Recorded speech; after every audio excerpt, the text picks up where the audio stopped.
అంతా కూడా friendly discussion అంతే. మళ్ళా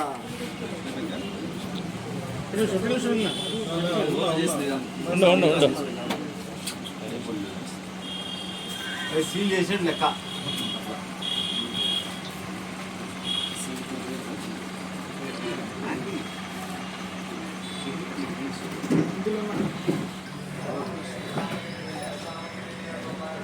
నిన్నటి దినం సాయంత్రం Kadiri rural upgrade CI Niranjan Reddy గారు మరియు ఉమెన్ పిఎస్ఐ సుమతి గారు వారి సిబ్బందికి రాబడిన సమాచారం మేరకు వారి సిబ్బందితో పాటు కొండవనాయనపల్లె గుట్టల్లో సచివాలయం వెనకల కొంతమంది వ్యక్తులు గంజాయి తీసుకొచ్చి పంచుకుంటున్నారు అనే సమాచారం వచ్చింది. ఆ సమాచారం మేరకు వాళ్ళ సిబ్బందితో పాటు అక్కడ రైడ్ చేసి 6 మందిని అరెస్ట్ చేయడం జరిగింది. అరెస్ట్ చేసిన వారు అజాజ్, నల్లమాడ మహమ్మద్ షోయబ్, అర్ఫాన్, మహమ్మద్ హుస్సేన్, అస్లాం, గౌస్ బాషా. ఈ 6 మంది కూడా అక్కడ ఉండే గంజాయి పెద్ద పొట్లాల్లో నుంచి మరీ చిన్న పొట్లాల్లోకి మార్చేటప్పుడు రైడ్ చేసి పట్టుకోవడం జరిగింది. అయితే ఇందులో అజాజ్ అనే వ్యక్తి చాలా కీలకమైన వ్యక్తి. వీళ్ళంతా కూడా కదిరివాసులే.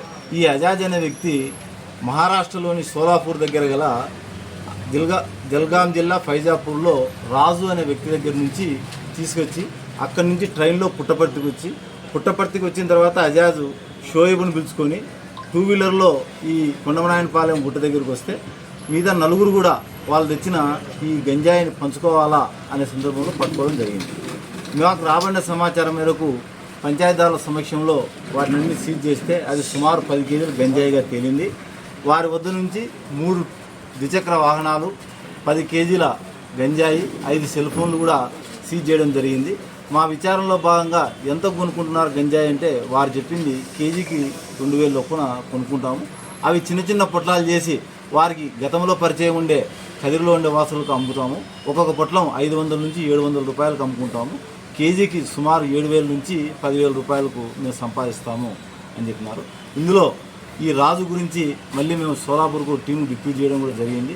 అంతేకాకుండా ఇంకా కూడా దీంట్లో లోతైన దర్యాప్తు చేస్తాము. దీని వెనకాల ఎవరెవరు ఉండేది కూడా మేము అనాలిసిస్ చేసి వారిని కూడా తొందరలో పట్టుకుంటాం.